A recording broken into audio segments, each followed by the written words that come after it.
Hoje daremos continuidade ao estudo da disciplina de Direito Societário, tratando da sociedade anônima, e vamos tratar das debêntures. As debêntures são valores mobiliários que conferem direito de crédito perante a sociedade anônima emissora nas condições constantes do certificado, se houver, e da escritura de emissão. Isso é o que dispõe o artigo 52 da Lei 6404 de 76. Explicando isso, o que são, na verdade, debêntures? Não só de ações vive uma sociedade anônima. As ações não são os únicos valores mobiliários de emissão da SA. Também tem ela outros, dentre eles as debêntures. Imaginem que uma determinada companhia esteja precisando de recursos, esteja precisando, digamos, fazer uma grande obra, comprar equipamentos, ampliar, comprar um terreno, enfim, precisa de recursos para o desenvolvimento da sua atividade em grande montante e também pensando em um retorno de longo prazo desse investimento. Por exemplo, a compra de um terreno para a construção de um novo barracão, a compra de equipamentos, tudo isso, obviamente, que a sociedade vai recuperar esses valores no decorrer do exercício da sua atividade, o que demora muitas vezes anos. E digamos que ela não tenha esses recursos. Bem, ela poderia pensar em emitir novas ações, ou seja, buscar dinheiro a título de investimento de novos acionistas ou dos atuais acionistas, que é de todas as formas de investimento a mais barata para ela, afinal de contas, ela só tem que distribuir lucros a quem seja seu acionista, não tem que devolver o dinheiro. Agora, pode ser que os acionistas não queiram emitir novas ações, seja porque eles próprios acionistas não têm recursos suficientes para fazer frente a tal montante, seja porque se fosse para admitir novos acionistas na companhia, poderia diluir a participação deles, ou seja, poderia reduzir a participação dos atuais sócios, se eles não participarem da aquisição das novas ações. Então, eles descartam a emissão de novas ações como uma opção para a obtenção desses recursos. Buscar em uma instituição financeira. Pegar um empréstimo num banco, sabemos todos que no nosso país não é barato.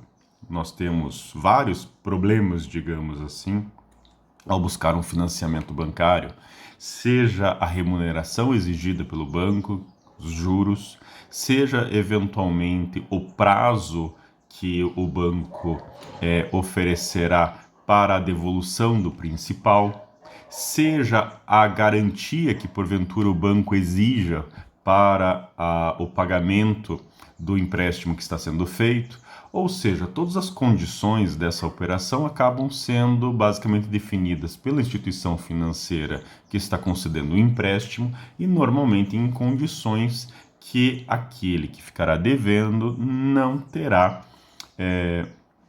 muitas vantagens, digamos assim.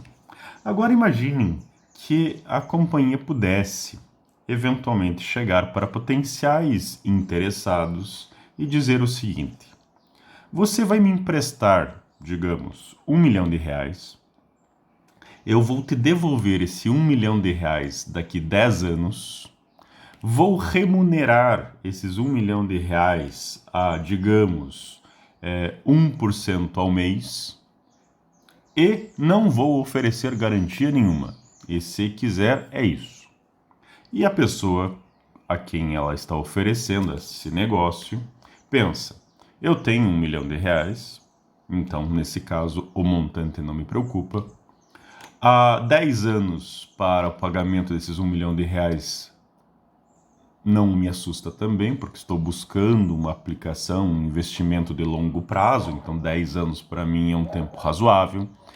Seja ainda a remuneração 1% ao mês, esse potencial interessado poderia pensar: atualmente 1% ao mês de remuneração é uma remuneração interessante, eu não conseguiria numa aplicação financeira, num banco, atualmente um percentual como esse, então gostei da remuneração que está me sendo oferecida. E de outro lado, sem garantia nenhuma. Bem, isso pode ser um problema, mas de outro lado, esse potencial interessado pensa: mas quem é essa companhia que me fez essa proposta?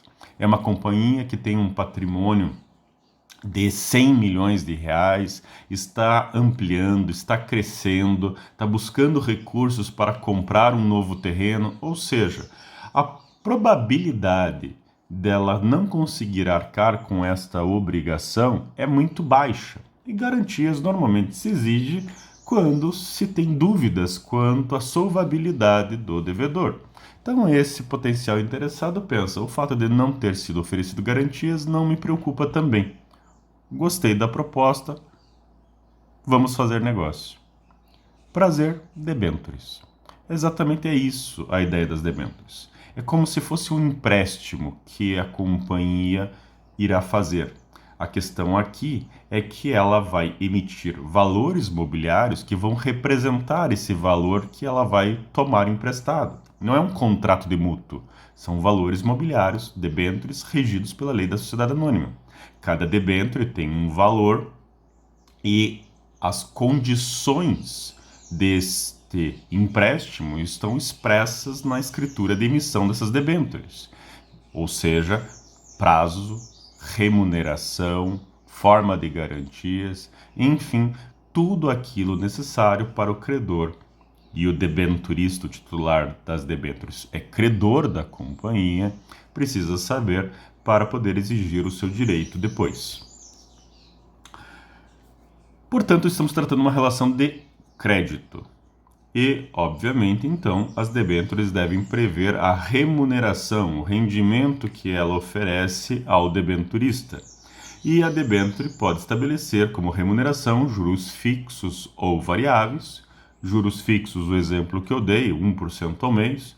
Podem ser juros variáveis, ou seja, um valor que varia no tempo de acordo com algum critério, exemplo, fixa como remuneração Selic, a taxa de juros básica definida pelo Banco Central. Então, nesse caso, à medida que varie a Selic, variará também a remuneração da debênture, então são juros variáveis. Participação no lucro da companhia, permite a lei que a companhia defina como parte da remuneração a participação nos lucros, ou seja, não é um mero empréstimo, porque não estamos falando apenas da remuneração do principal, mas estamos falando também da possibilidade de um percentual, uma pequena parte dos lucros da companhia serem pagos como remuneração das debêntures e prêmio de reembolso. Prêmio de reembolso é um valor a mais sobre o valor do principal a ser pago. Exemplo, eu comprei uma debênture e essa debênture tem um valor nominal de R$10. Quando chegar no vencimento, ao invés de eu receber os meus R$10 de volta, eu vou receber aqueles R$10 mais um prêmio de R$2. Então eu vou receber 12. Então esse prêmio de reembolso é justamente um valor a mais sobre o valor do principal. Então podemos combinar, inclusive, essas remunerações. Nós podemos, por exemplo, ter juros fixos com prêmio de reembolso, juros variáveis com participação nos lucros, enfim, a forma de remuneração é a companhia que define de acordo com o seu exclusivo critério. É ainda, diga-se de passagem, uma queda de braços, porque quem define a remuneração é a companhia. É óbvio que se ela que vai ter que pagar essa remuneração, ela vai querer sempre oferecer a menor remuneração possível. Só que não adianta nada ela oferecer uma remuneração tão baixa que não haja ninguém interessado em adquirir a debênture. Então, ela sempre vai querer oferecer a menor remuneração possível, mas ainda que seja interessante para ter pessoas que queiram comprar a debênture e assim ela poder captar esse recurso. E exatamente dentro desta lógica, tem sido muito empregada na prática a fórmula de taxa de juros com repactuação. Então, como é que funciona isso? Nesse sistema, se estabelece uma taxa de juros para um primeiro período, um ano, por exemplo, e antes do início de cada período que se seguir, a emitente, que é a companhia, fixa uma nova taxa de juros, cabendo ao debenturista, se não a aceitar, pedir o resgate antecipado de suas debêntures. Num país como o nosso, onde nós não conseguimos ainda fazer projeções de longo prazo, exemplo que eu dei, juros de 1% ao mês, naquele exemplo anterior. Será que juro de 1% ao mês é muito ou é pouco? Depende. Depende do momento. Já teve épocas onde 1% ao mês era uma remuneração muito baixa. E atualmente 1% pode ser uma remuneração muito alta. E isso varia de acordo com a realidade econômica do país, que é muito mutável. Então, como debêntures são normalmente emitidas para longo prazo, não é para emitir para pagar em um ano. Normalmente são 8, 10, 15 anos, 20 anos para pagar a debênture, para devolver o principal. E nesse meio tempo tem a remuneração. Então, de forma que a companhia não fique eventualmente presa a uma remuneração que ela fixou e que depois se demonstre muito cara, muito elevada, ela pode definir justamente isso, uma cláusula de repactuação prevendo que a cada período ela vai definir uma nova remuneração. Exemplo, naquela nossa debênture de juros de 1% ao mês, concluiu-se que 1% era muito alto. E daqui a um ano, que era o período, nesse meu exemplo hipotético, que ficou definida a possibilidade de repactuação, a companhia, digamos, defina que ela vai começar a pagar 0,8% de juros ao mês sobre o valor do principal e passará a debênture de 0,8% de remuneração. Daí alguém poderia dizer, mas e o debenturista não vai ser prejudicado? A companhia define isso de forma unilateral? Sim, define de forma unilateral. Mas o debenturista, a princípio, não sairá prejudicado. Por quê? Porque se ele não concordar com a nova taxa, a nova remuneração de juros fixada pela companhia, ele tem a possibilidade de requerer o principal de volta, ou seja, é como se houvesse o vencimento antecipado do debênture e a companhia tenha que, portanto, pagar o valor do principal. Então, se naquele meu exemplo a debênture custava cada debênture R$10, você terá direito a receber os seus R$10 de volta. E aqui os R$10, pessoal, por quê? Porque como são debêntures, são valores mobiliários, normalmente são vários valores emitidos. Então, a companhia que quer captar lá, digamos, R$1 milhão, ela vai emitir 100 mil debêntures a um valor de R$10, por exemplo, cada. Eu poderia emitir 1 milhão de debêntures a R$1 cada, exatamente porque você pode emitir de forma pulverizada para várias pessoas adquirirem. O importante para a companhia é captar o montante final. Agora, o valor de cada debênture depende do que ela, a companhia, fixar. E para o debenturista ainda, por que ele aceitaria essa repactuação com uma definição de uma taxa de juros menor do que a anterior? Porque às vezes ele pode pensar, a companhia está baixando de 1% para 0,8%. Tá, mas se eu tirar esse dinheiro, se eu pedir os meus R$10 daquele meu exemplo de volta, o que eu vou fazer com esse dinheiro? Vou aplicar em algum outro lugar. E atualmente, quanto que eu conseguiria de remuneração nessa aplicação? A média você está conseguindo 0,5 hoje. Bem, se eu pedir meu dinheiro de volta com vencimento antecipado da debênture e receber esse montante e eu for aplicar e vou conseguir 0,5, aquele 0,8 que a companhia estava oferecendo não me parece um valor ruim. Então, ao invés de pegar meu dinheiro de volta, talvez seja mais interessante permanecer com a debênture recebendo 0,8. Então, essa é a realidade dessa repactuação. A companhia readequa o valor da remuneração a uma nova realidade econômica, em termos de pagamento de juros, mas obviamente que dentro de parâmetros que estimule a quem tem a debênture a permanecer como debenturista, ou seja, permanecer com ela recebendo a nova remuneração. Aquela queda de braço, como eu mencionei, da companhia tentar oferecer o mínimo possível, mas que ainda seja interessante para aqueles que compraram a debênture, para aqueles que são os investidores. Espécies de debênture ainda podemos classificar quanto à conversibilidade em debêntures conversíveis em ações e debêntures não conversíveis em ações. As conversíveis em ações, como o próprio nome diz, pode ter uma cláusula onde se preveja a conversibilidade da debênture em ações, o que vai estar expresso na escritura pública de emissão da debênture. né? E que vai especificar o momento em que poderá ser exercida a conversão, prazo, época, enfim, o critério para isso, bem como a espécie, classe da ação para a qual a debênture vai se converter, ou seja, quais são os direitos que ela confere, se são ações ordinárias, se são ações preferenciais, se forem ações preferenciais, quais são as vantagens, terá ou não direito de voto, ação preferencial, enfim, todas as características são sabidas desde o momento em que a debênture é emitida. E daí, naquele momento onde poderá a debênture ser convertida numa ação, o debenturista terá a faculdade, a prerrogativa de requerer essa conversão. É mais uma vantagem, mais um atrativo para a compra das debêntures.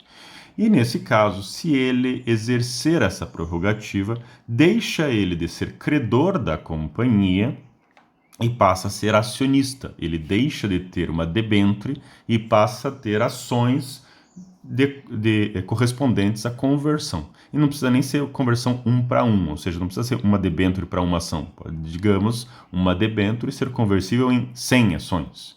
Ah, por que isso? Porque, digamos que a debênture tem um valor nominal de R$100 e as ações têm um valor de, digamos, R$10.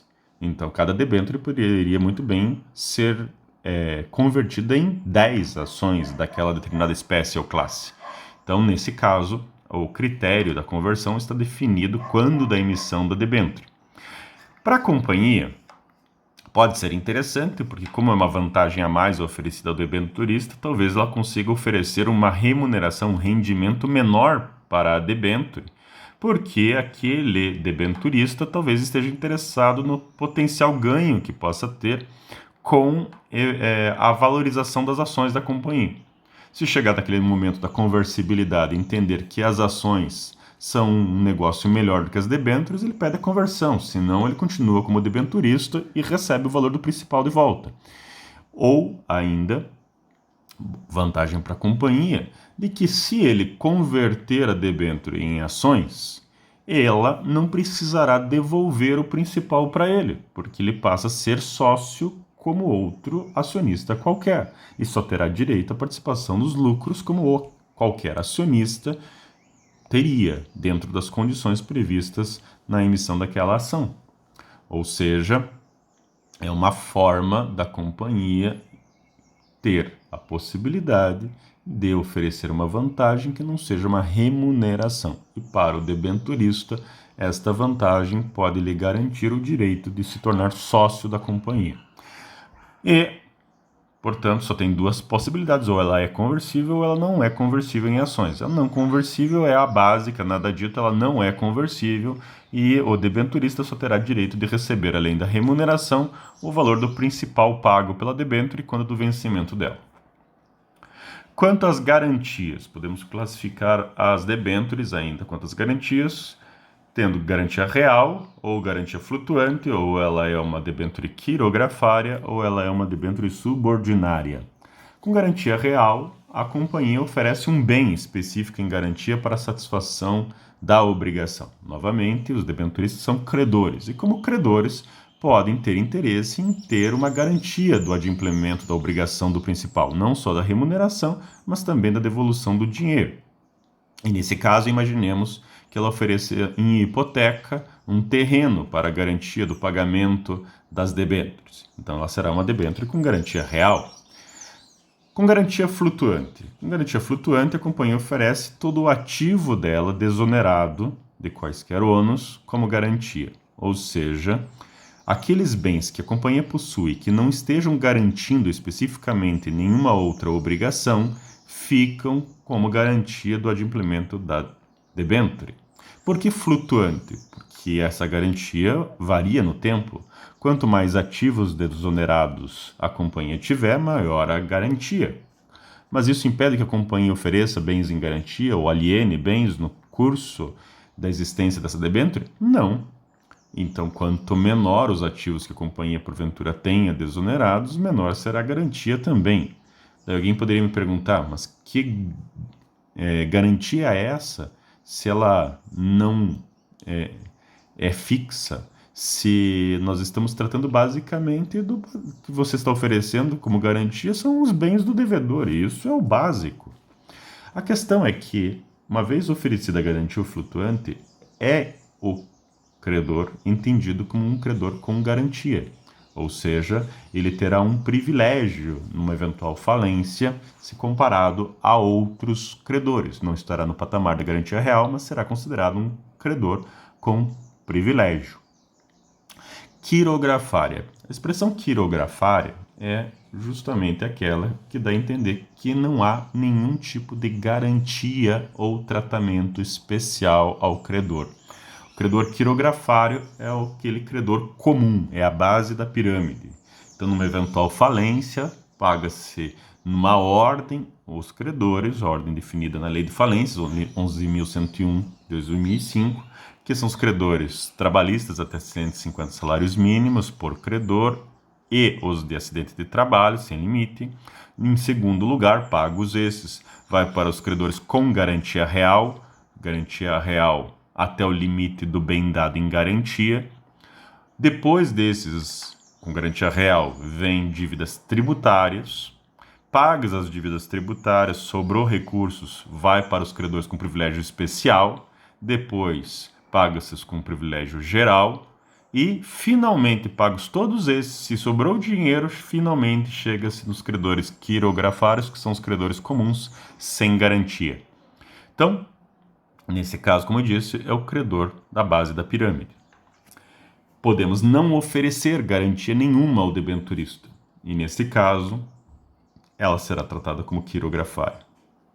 Mas pode ter um credor pior que o credor quirografário, o credor sem nenhum tipo de garantia ou tratamento especial? Sim, podemos ter ainda as subordinárias.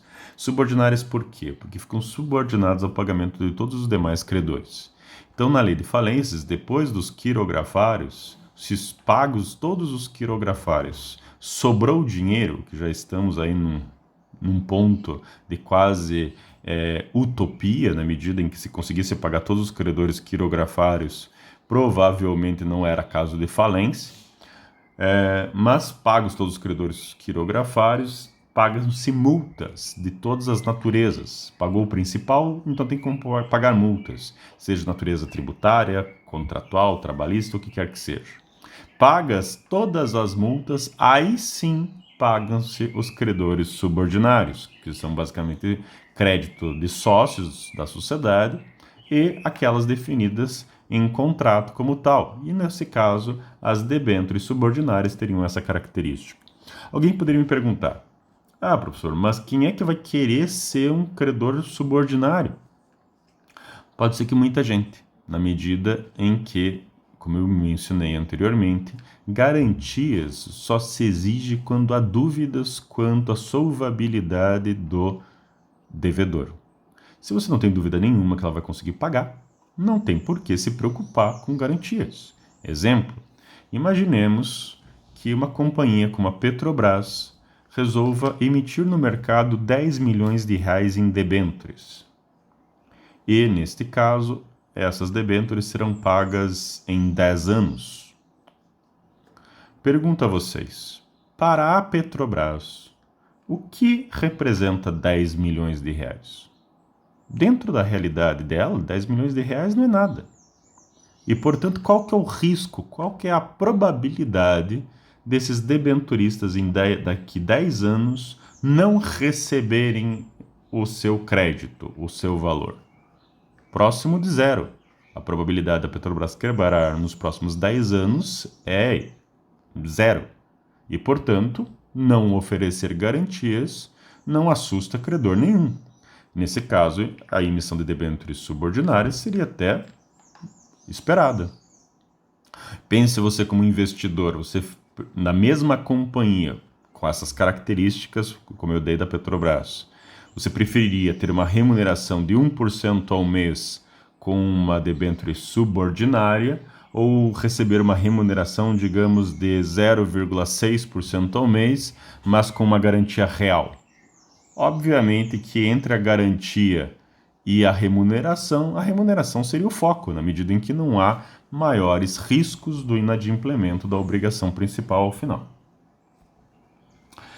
Temos ainda as chamadas debêntures perpétuas ou open-ended, que é o disposto inclusive no artigo 55, parágrafo 4º da lei da SA. Nesse caso, a companhia pode emitir debêntures que têm um vencimento somente quando ocorra no caso de inadimplência da obrigação de pagar os juros, ou seja, da remuneração, ou ainda em caso de dissolução da companhia, ou de outras condições previstas no próprio título, no próprio debênture. Então, dentro daquela ideia de que eu mencionei que a debênture é sempre um valor de longo prazo, né, um título de longo prazo, pode ser que a companhia, ao invés de definir um prazo certo, 8, 10, 15 anos de vencimento do principal, simplesmente deixe esse prazo de vencimento em aberto. A princípio, portanto, não há uma data onde deverá a companhia pagar o principal de volta, devolver o valor pago pela debênture. Enquanto não ocorrida uma das condições para a obrigação de pagar o principal de volta, a companhia só vai ter a obrigação de pagar a remuneração dessa debênture. E quando é que ela vai ser obrigada a devolver o principal?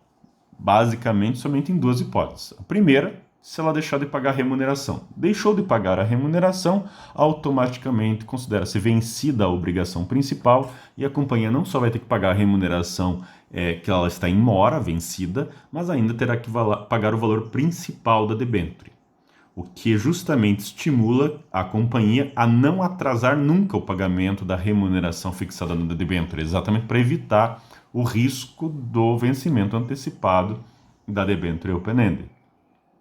E a segunda hipótese é em caso de dissolução. Se a sociedade vai encerrar as atividades, vai ser dissolvida, liquidada e extinta, nesse momento, na liquidação, apura-se o ativo para pagar todo o passivo, todas as obrigações dela. E dentre as obrigações tem lá o valor principal das debêntures. Então, nesse momento, deverá a companhia pagar as debêntures perpétuas ou open-ended. E poderia a própria companhia definir outras condições também para gerar esse vencimento. Mas por que alguém compraria uma debênture sem vencimento do valor do principal? Pessoas que têm interesse em investimentos de longo prazo. Pense alguém que esteja investindo, pensando numa aposentadoria, comprando um valor, pensando para os próximos 20, 30, 40 anos, quem sabe.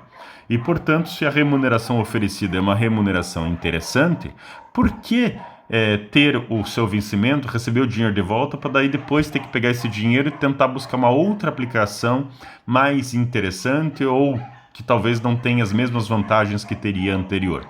Então, as debêntures perpétuas são uma possibilidade que é talvez interessante para a companhia e também interessante para quem a adquire, a depender do caso concreto.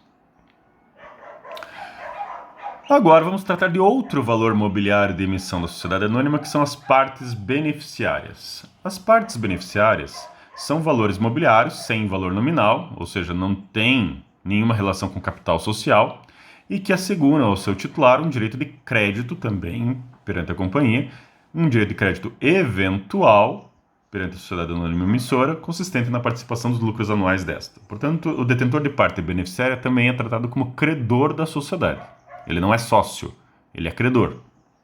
Só que ele é credor com base no quê? Um direito de crédito eventual consistente na participação dos lucros anuais da companhia. Por que um direito de crédito eventual? Porque como ele só terá direito à participação de uma parcela dos lucros da companhia, se a companhia não tiver lucro, qualquer percentual de 0 é 0, logo ele não é credor de coisa alguma. Então ele só terá crédito se tiver algo a receber. Mas em havendo lucros, ele terá direito à sua parcela. Nesse caso, as partes beneficiárias, elas, diferente da debênture, elas não têm um valor a ser devolvido ao final, não é um empréstimo. A companhia pode vender as partes beneficiárias e quem comprar essas partes beneficiárias não terá esse dinheiro de volta. Apenas é uma aposta para que, caso a companhia tenha lucros, ele tenha um direito a parte desses lucros por um certo tempo. Ele não é sócio, ele é credor e é tratado como tal. Acontece que, na prática, as partes beneficiárias só podem ser emitidas por companhias fechadas. Companhias abertas não podem emitir partes beneficiárias. E normalmente, apesar de poderem ser vendidas para captação de recursos, como qualquer outro dos valores mobiliários da emissão da SA, as partes beneficiárias podem ser cedidas, inclusive, a título gratuito. Por exemplo, para uma associação de funcionários, com premiação de funcionários, exatamente em troca de um serviço prestado, ou seja, por um certo tempo definido quando da emissão da parte beneficiária. A parte beneficiária não é eterna, a parte beneficiária tem um prazo de duração. Durante aquele prazo, naqueles exercícios, uma parcela dos lucros será utilizada para pagar as partes beneficiárias. Imagine lá que a companhia tem lá 200 funcionários, esses 200 funcionários têm uma associação de funcionários, onde é como se fosse um pequeno clube deles, onde tem uma sede com uma cancha poliesportiva, churrasqueiras, um pequeno salão para confraternizações, enfim, isso tudo tem um custo para a manutenção.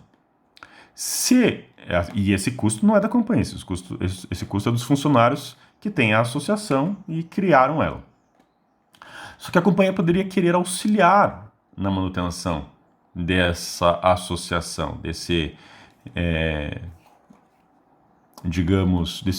clube dos seus funcionários.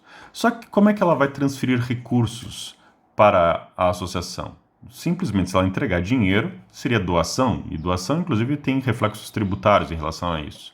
Segundo, a partir do momento que ela começa a fazer doação para a associação, acaba tendo a percepção de que aquilo virou uma obrigação dela.